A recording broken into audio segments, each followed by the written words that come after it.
अपना मेरे बच्चों संभाल के। लाखों कुर्बानियों के बाद 15 अगस्त 1947 को हमारा देश आजाद हुआ।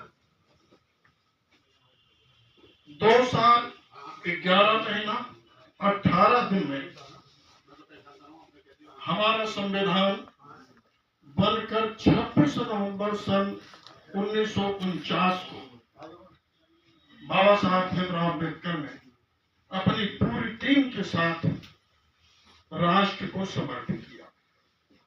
वो संविधान 26 जनवरी सन 1950 को इस देश में लागू हुआ। न जाने कितनी कुर्बानियों के बाद हमारे और पहले मित्रों ने जो बताया है उससे आगे कहते हुए कि बड़ी कुर्बानियां होने के बाद ये संविधान लागू हुआ और तब से ये संविधान हमारी रक्षा कर रहा है। लेकिन आज अफसोस है कि ये संविधान खुद ही सुरक्षित नहीं है तो हमारी सुरक्षा कैसे करेगा। हमें उनसे कोई शिकायत नहीं है जो संविधान बदलना चाहते हैं, क्योंकि ये तो उनका सिद्धांत है, वो संविधान विरोधी है। मेरी शिकायत उनसे है जिन्होंने इस संविधान के द्वारा आरक्षण पाकर पार्लियामेंट में बैठे और जानते हैं कि जब संविधान नहीं होगा तब यहां नहीं घुसने पाएंगे। ये जंगल की कुल्हाड़ी की लकड़ी की तरह जंगल को काटने का काम कर रहे हैं, तो कोई और नहीं है। ताली बजा के तभी तलिया बजेगा। लगभग 65-67 सांसद हमारे, इसको रिकॉर्ड कर दे हम दूसरे से क्या शिकायत करें जब हमारे घर के लोग कहते हैं मैं बाबा साहब का अनुयायी हूँ, चाहे रामदास अठावले हो, चाहे चिराग पासवान हो, चाहे माझी हो, ऐसे बहुत सारे हैं। कुछ खुल के संविधान को जो खत्म करना चाहते हैं उनके साथ है। आपके सामने पीछे इंडिया शब्द हटाया जा रहा था संविधान से, पहला हमला था। इंडिया दैट इज भारत क्यों हटा रहे थे? क्योंकि इंडिया गठबंधन बना था। इंडिया से इतनी नफरत करने वाले आज राष्ट्रभक्त कहे जाते हैं। इंडिया का संविधान उस पर हमला वही कर रहे हैं जो अपने को राष्ट्रभक्त कहते हैं। और कुछ छुपे लोग भी हैं जो बाबा साहब के अनुयायी हैं, हमारे समाज के ही हैं, जो सीधे उस हमले में मौन स्वीकृति दे रहे। किसी के नाम लेने की जरूरत नहीं है। आज चिंता का विषय है कि हमारा संविधान ही नहीं रहेगा जिसकी बदौलत आज हम एडवोकेट बने घूम रहे, IAS बन रहे, IPS बन रहे, प्रोफेसर बन रहे, इंजीनियर बन रहे, डॉक्टर बन रहे। अगर हम उसकी रक्षा नहीं करेंगे तो हमारी रक्षा कैसे हो? अभी बिहार में इलेक्शन हुआ, पर्चियां कूड़ेदान में मिल रही हैं, सीधे गोली मारी गई। मोकामा में 40 गाड़ियों से चुनाव आचार संहिता का उल्लंघन हो रहा है। कौन बोलेगा? चुनाव आयोग संविधान पर सबसे पहला हमला हुआ है। साथियों, आप सब जानते हो, जो नहीं जानते हो मैं बताना चाहता हूं कि जब चुनाव आयुक्त की भर्ती से जज को निकाल दिया गया तो ये भारतीय संविधान पर पहला हमला है। लोकतंत्र तभी तक है जब तक व्यवस्थापिका, कार्यपालिका, न्यायपालिका है। न्यायपालिका का तो बाहर कर दिया चीफ जस्टिस को।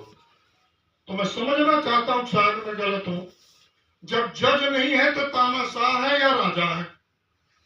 ये चुनाव आयुक्त ज्ञानेश कुमार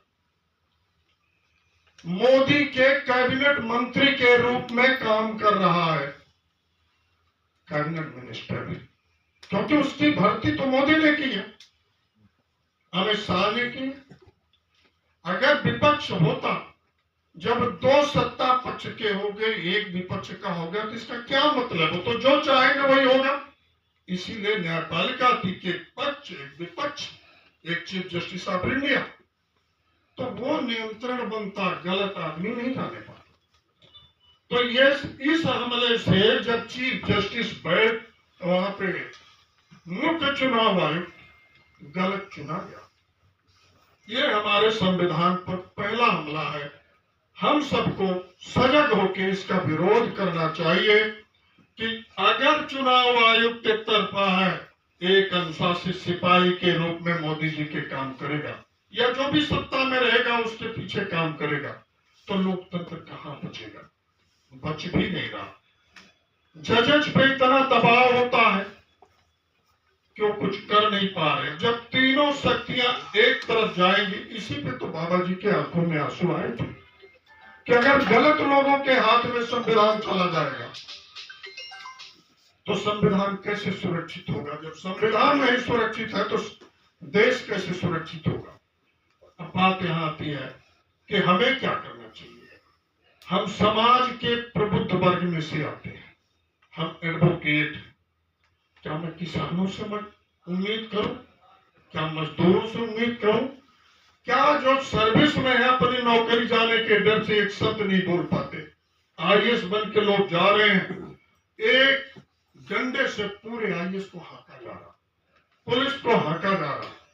अभी अन्याय की हद यह हो गई है कि जिस तरीके से किसान कानून लाके, किसानों का काला तीन कानून लाके किसानों पे अत्याचार किया, अभी मजदूर एक्ट को संशोधन करके पूंजीपतियों का कानून बना दिया।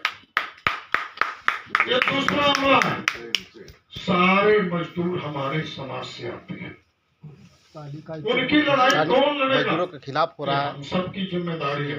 हम सब कैसे लड़ेंगे? कुछ कर ही नहीं पा रहे हैं। कानून होगा, वो कानून खत्म कर दिया गया तो हम सबसे कहेंगे, संकल्प हमें लेना चाहिए कि मजदूर एक्ट के खिलाफ हम सबको छिट के आवाज उठाएं। हमारे भाई हैं।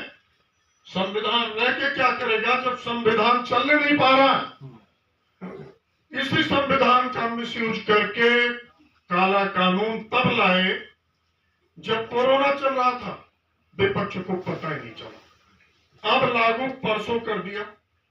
आज मैंने भी किताब खरीदी तो उसमें बड़ी गजब गजब बातें हैं कि अगर कर्मचारी मालिक के कहने पर जिस पद पे चाहे उस पे हटाएगा, नहीं मानोगे तो निकाल देंगे, तो एक भी पैसे नहीं पाओगे। तो ये तो अत्याचार हो गया, अंग्रेजों के शोषण से ज्यादा हो गया। हम जाए कहां से बचाने के लिए? संविधान के पास। संविधान के तहत जो कानून बनाया है तो काला कानून। सबसे पहले हमें जो संविधान पे हमले हो रहे हैं, चुनाव आयुक्त की भर्ती से ही हमारी नाव टगमगा रही है। जब तक सरकार, जनता का विरोध, हमें अपनी बात कहने की आजादी नहीं होगी, तब तक हम संविधान को नहीं बचा सकते। और हम सारे वकील भाइयों से अपील है कि हम सबको जुट के इस पे चिंता करना चाहिए, इस पे चिंतन करनी चाहिए, गोष्ठी करनी चाहिए, लोगों तक यह बात बतानी चाहिए कि जो मजदूर कानून आया है, मजदूरों में इतना साहस नहीं है को अपनी लड़ाई लड़ने।